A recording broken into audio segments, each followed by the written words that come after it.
अपराह्न समय जड़े 83 वर्षर वृद्ध को देखिलु जे बयसर भारे नई नई चली था जीवन बंचाइवाई जो चाउल किछि मिलुछि ताकु डीलर पाखरु नहीं घर को फेरिबे किंतु रास्तार जड़े ड्राइवर वृद्ध को देखि निज ऑटोरे डाकी बसाइले।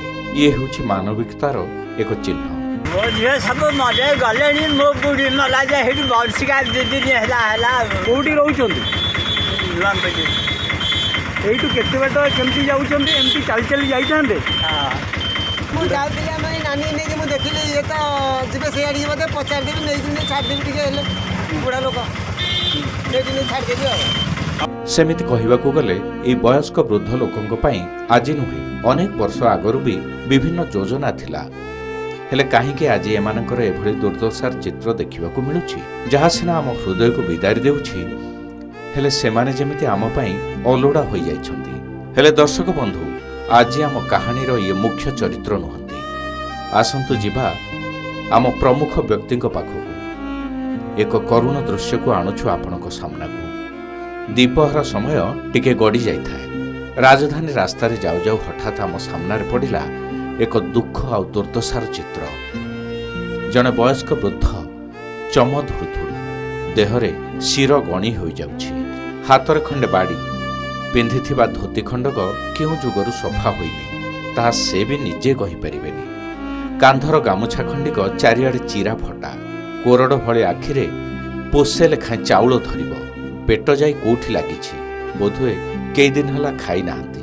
ସତେ ଯେମିତି ମନେ ହେଉଥିଲା ଏଇ ସେଇ ଦୀର୍ଘ ବର୍ଷ ତଳେ ହୋଇଥିବା ଦୁର୍ଭିକ୍ଷରୁ ଆସିଛନ୍ତି କି।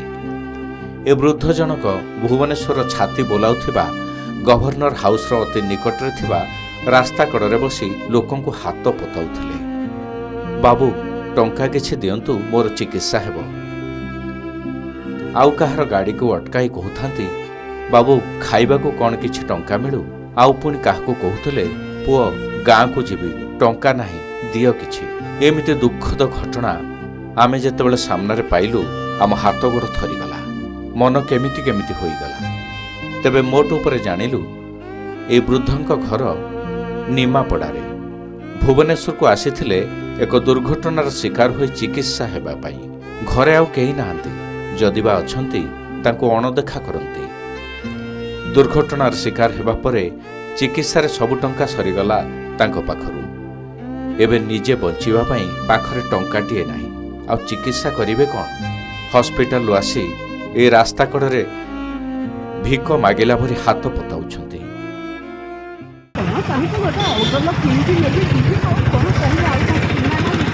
ଆଉ ପୁଅ କେତେ ଜଣ ଥିଲେ? ପୁଅ ଗୋଟିଏ ବୋହୂ ଗୋଟିଏ। ପୁଅଟି ମଲା, ବୋହୂଟି ଦାଣ୍ଡ ହେଇ ବୁଲୁଛି। ଏଇ କେମିତି କ'ଣ ଆସିଲେ? ଏଇଠି କେମିତି ଆସିଲେ? ମୁଁ ଆସିଲି କ'ଣ ଡାକ୍ତର ଆଜି ହେବ ଅପରତନ ତୁମେ ପଳାଅ, 4ଟାରେ ଯାଇ ପହଞ୍ଚିବ। ମୁଁ ପଳେଇ ଆଇଲି, ଖାଇଲି ଦାନ୍ତ ଆସିଲି, ଏଠି ଯିବାକୁ ବାହାରକୁ ପାଣି ଯାଉଛି।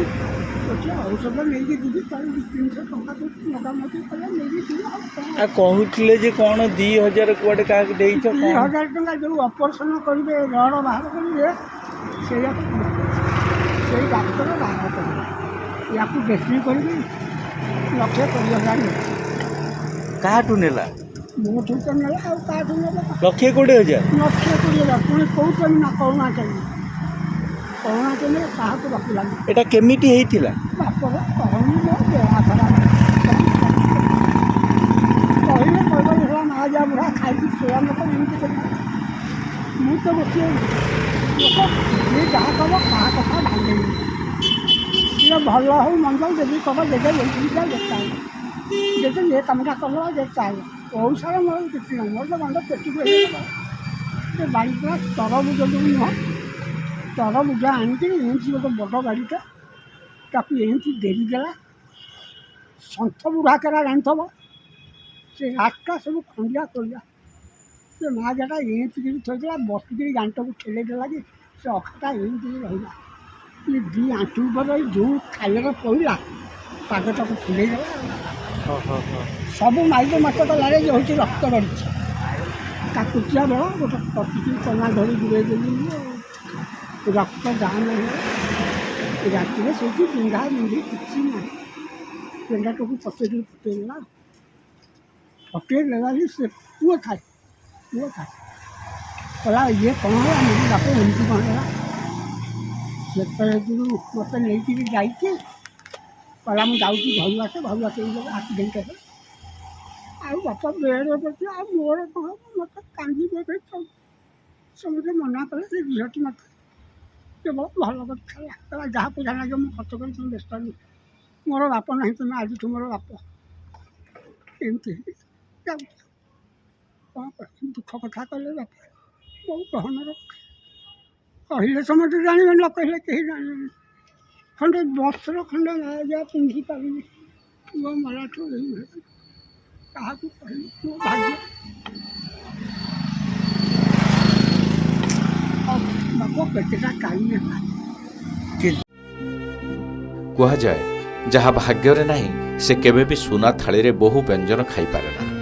ତେବେ ଅନେକ ସମୟରେ ଅନେକ ନେତା ମନ୍ତ୍ରୀ ଆମକୁ ଶାସନ କରିଛନ୍ତି, କିଏ କେତେ ଯୋଜନା ବାହାର କରିଛନ୍ତି, ପ୍ରତିଶ୍ରୁତି ଅଜାଡ଼ି ଦେଇଛନ୍ତି। ହେଲେ କାହିଁକି କେଜାଣି ପରିବର୍ତ୍ତନ ଆସିନି ସମାଜରେ। ମାଳମାଳ ଯୋଜନା ଭିତରେ ହଜିଯାଆନ୍ତି ମଣିଷ। ଯେଉଁ ହାହାକାରକୁ ସେଇ ହାହାକାର ଠିକ୍ ଏଇଭଳି। ଆଜି ପ୍ରଶ୍ନ ଉଠୁଛି, ଏତେ ବଡ଼ ଗଣତନ୍ତ୍ର ଦେଶରେ ଆଉ କେତେ କିଏ ଶାସନ କରିବେ? ଆଉ କେବେ ବଦଳିବ ସମାଜର ଚିତ୍ର? ବରିଷ୍ଠ ନାଗରିକ, ଗରିବ ଓ ପୀଡ଼ିତଙ୍କ ପାଇଁ ଯୋଜନା ସବୁ କ'ଣ କେବଳ ଖାତା ଖତିଆନରେ? ହାତ ପତଉଥିବା ଏ ବୃଦ୍ଧ ହିଁ ଆମକୁ ଉପହାସ କରୁଛି, ଆମ ଯୋଜନାକୁ ଖତେଇ ହେଉଛି। ଭୁବନେଶ୍ୱରରୁ ରାଜାଙ୍କ ରିପୋର୍ଟ, କେ ନ୍ୟୁଜ୍ ଓଡ଼ିଶା।